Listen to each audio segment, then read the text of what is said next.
Good morning and welcome back to my channel, Don't Mind Me. My name's Diana and today I want to read a Christmas story called Letter from Mother Christmas by Tempest Phoenix Smith. I hope you like it. Let me go.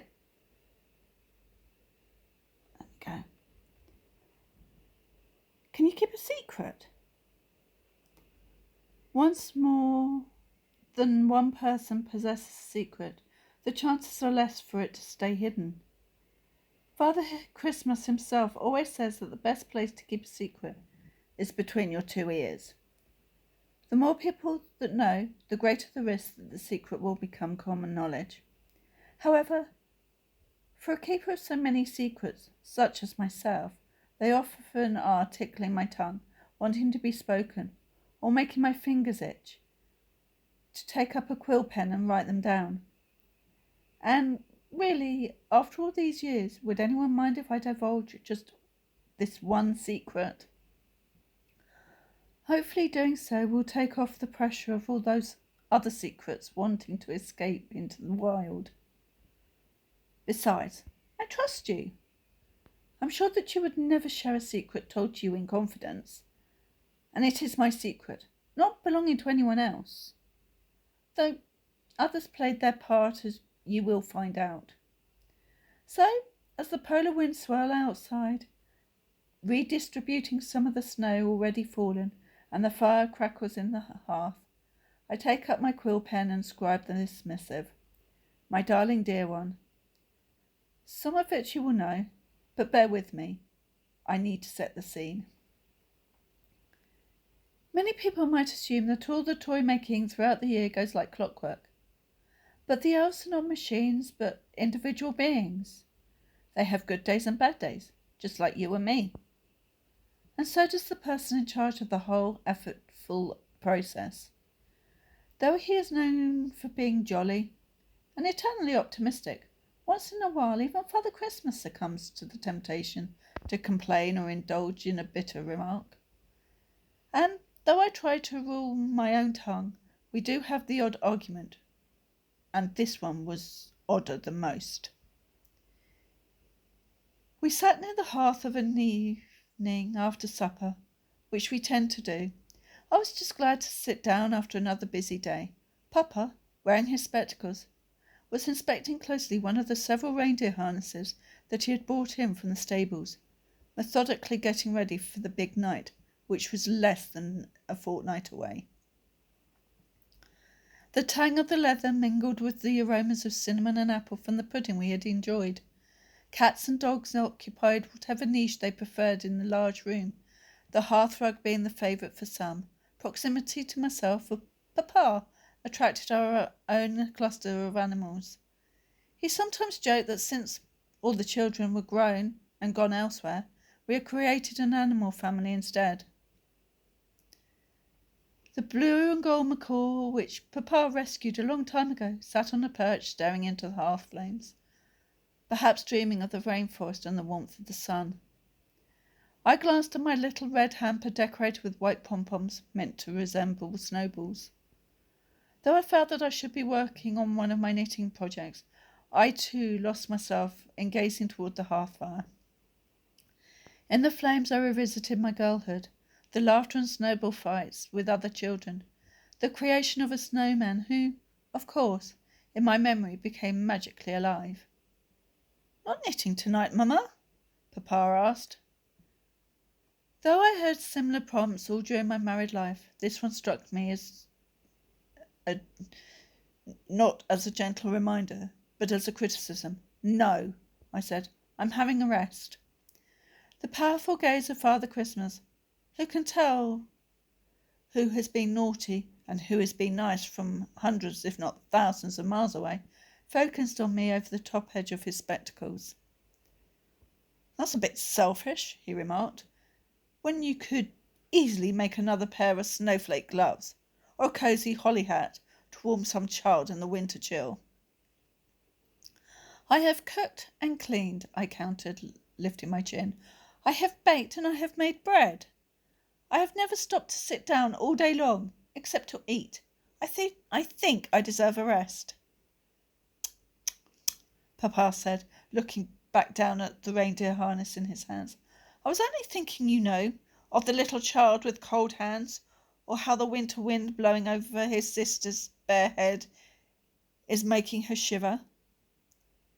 As I saw the two children in that moment, because even a handful of words from a storyteller like Papa has the power to evoke a scene from the listener's imagination, they touched my heart naturally. But I stood up and rebelled. Aware that all the dogs and cats were looking at me, and even the blue and gold parrot had turned his head, all witnesses to this unusual conflict, I said, then their mother should teach them how to knit. I suppose, Papa said, gazing at the harness he was untangling. Their mother, if they have one, could knit them both gloves and hats, if she could afford to buy the wool, and if her own mother had taught her how to knit. Though entirely random, even the macaw seemed set against me when his scratchy voice proclaimed, "Every gift melts the snow." Around someone's heart, my mind supplied the rest of one of Papa's favourite sayings. But in the heat of my anger, my own heart remained frozen despite the image that occupied my mind of the now motherless children trudging through the snow without hats or gloves. I work hard all day after day. My work is never done, I told him. Other than practice flights and working out the navigation and keeping an eye on the weather, you can rest for most of the year. For one admittedly very long night, you travel around the world delivering presents for good little children. You have the easy part. Easy? Papa said, focusing on me again. Going down chimneys is not always that easy, especially if they haven't been cleared recently. And gaining access when there is no chimney, that can take up valuable time. Magic can only set the clock back so often without repercussions. Too many people these days, even children, hold more belief in science than in magic. Spare me the lecture, I cut across his monologue. I said a very long night. After all, whereas I am in charge of the other 364 days of the year, I not only cook and clean, bake and make bread, but I organise what the elves are making, sort out any disputes, encourage new ideas. Well, one of your many titles is the chief elf, Papa interrupted, with such warmth in his voice that I almost gave in. But more stubborn than sensible, I was not to be diverted. I make sure that all of the reindeer are happy. Remember, it was me that noticed that Rudolph was being excluded due to looking so different from the others. Indeed I do, Papa said. I remember that foggy night very well. No stories, I warned him, not wanting to get lost in the story and forget my previously unvoiced upset.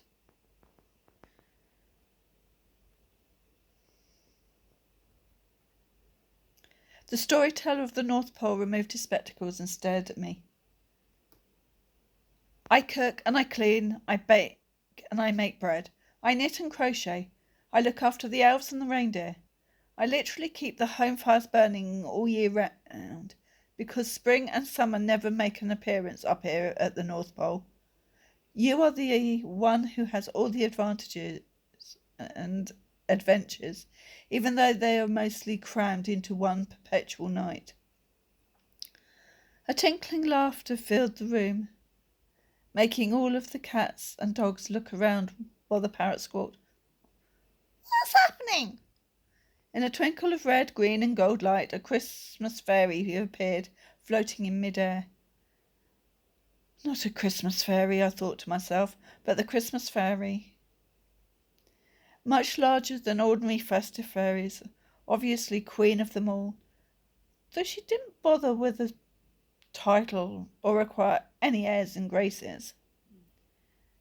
Her gauzy wings seemed so fragile, could carry her through the worst of gales. Mischief sparkled in her eyes as she gazed toward me and murmured sweetly while waving her red and white striped candy cane wand. "Your wish is my command."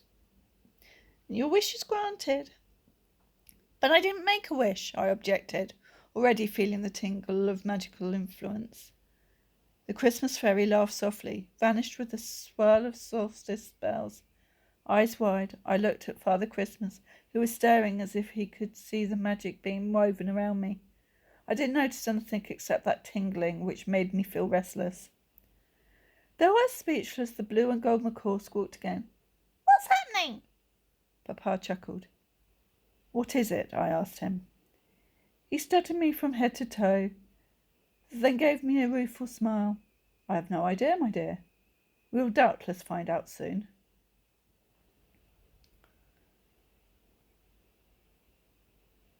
All the intensity of our argument had ebbed away, leaving me feeling slightly embarrassed that I had made such a fuss. "Coco?" I asked as a peace offering.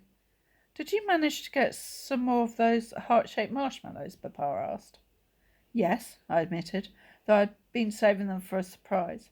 I usually brought him breakfast in bed, or maybe brunch was the better way to describe it. Usually up at the crack of dawn, Father Christmas was not such an early riser the morning after the big night. When I fetched the 2 mugs, Papa carefully spooned each pastel-coloured marshmallow between his lips and commented on the flavours: mint and caramel, rose and cinnamon, apple and strawberry. If he was hoping to distract me from worrying about what magic was even now influencing me in ways that neither of us could comprehend, his attempt failed. The restlessness that had troubled me earlier subsided, leaving exhaustion in its wake. We made an early night of it, one of the cats and one of the dogs following us up the winding stairs. I took refuge in sleep with the white cat in my arms, on my side of the sleigh-shaped bed, as though sheltering in a cave, safe from the storm raging outside. Barely awake, I heard a thin, reedy voice say, "Crackles like a hedgehog, buzzes like a bee." A more melodic answer came, "I can almost taste the weaving. So amusing, and hide, she's waking up." Maybe they were merely the last remnants of a dream. I yawned and stretched, opening my eyes to find the white cat curled up on Papa's pillow. Another yawn opened my mouth wide, and just as I was settling back from a bigger stretch, a tingling sensation started in my toes and rushed upward, tickling through my knees and hips and tummy and shoulders, coalescing on my face. As the sensation finally faded, I remembered the visitation from the Christmas fairy yesterday evening. Hardly daring to move, I brought my hands up and felt the contours of my face, discovering that her magic had given me a beard. I rushed to the little mirror, which I only used to make sure my hair looked tidy. Yes, a white beard to match my hair. Not as full and flowing as Papa's, but definitely a beard. Thinking fast, I got dressed and then added a capacious red and green scarf to cover the lower half of my face. After trudging through the snow, holding tight to the scarf lest the wind should dislodge it, I found Papa in the stables and nearly dragged him into the tack room and closed the door. "She's done it," I whispered before unwrapping the scarf. Father Christmas steepled his fingers and brought the 2 pointing upwards to rest against his lips as he studied me. "Looks good on you," he finally said, and then the famous jolly laughter echoed off the walls. I almost erupted, but the last thing I wanted was another disagreement in case the Christmas fairy was watching how her magic played out. Perceiving my feelings, Papa held up one hand. "Let me think."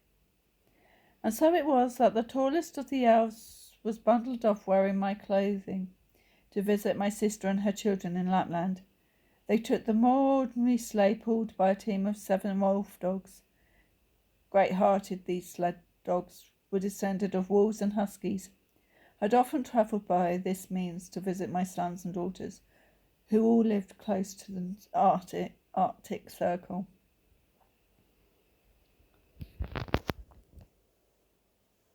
In the meantime, while my usual responsibilities and chores were distributed among other elves, I became Papa's apprentice.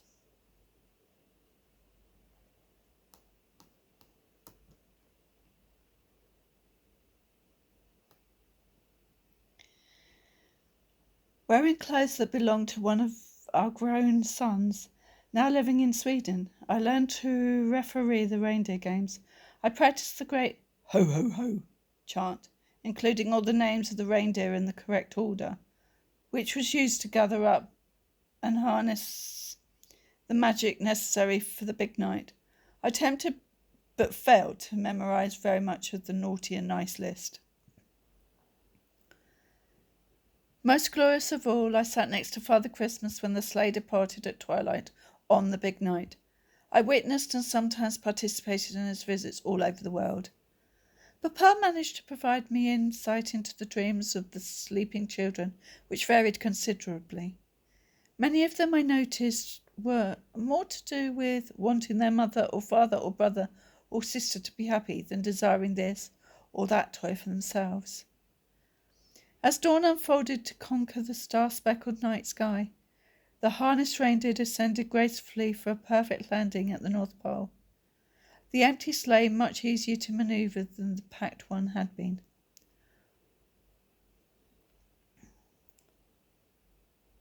"All to do again next year, I suppose," said Father Christmas as he disembarked. This was his usual comment on arriving home from the big night. "With bells on," I contributed, and smiled as I started unharnessing Rudolph. Papa laughed softly and said, "Every gift melts the snow around someone's heart." Late the next morning I woke alone as usual in our eldest son's room, and discovered with delight that my temporary beard had disappeared. I managed to snuggle myself into our own bedroom, where Papa was snoring in the sleigh-shaped bed, which was heaped with his dog and several of the cats. I donned my own clothing and went downstairs to make breakfast, which I would bring upstairs with 2 steaming mugs of cocoa adorned with heart-shaped marshmallows. While I was busy cooking, I thought I heard the distant sound of solstice bells, but that might have been my imagination. I hope you like that story. And the fact that it also mentioned that not everybody is full of the joys of Christmas jollity or feeling happy, especially if you're on your own and you have no family around you. Everyone is entitled to have their down days and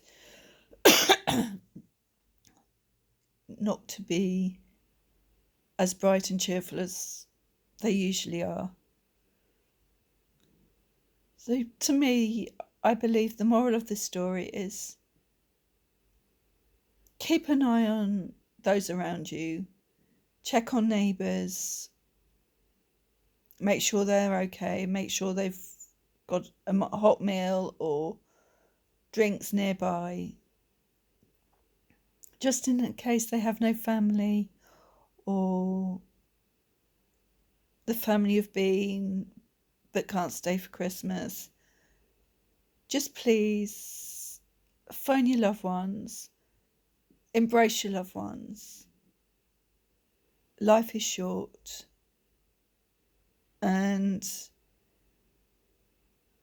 we need to show our love and respect to those around us and just prove that it's okay not to be okay, and to be there for others as you hope those will be there for you if you need them. I hope you like that story. If you do like my videos, then please like and subscribe. It's free, and the more times you press the notification bell, if you press it for all, then it will tell you that I've uploaded, instead of you having to search. And as I say, please share my videos if you like them. And I will see you again next week with hopefully another Christmas story. Bye for now. Love you all and take care. Bye.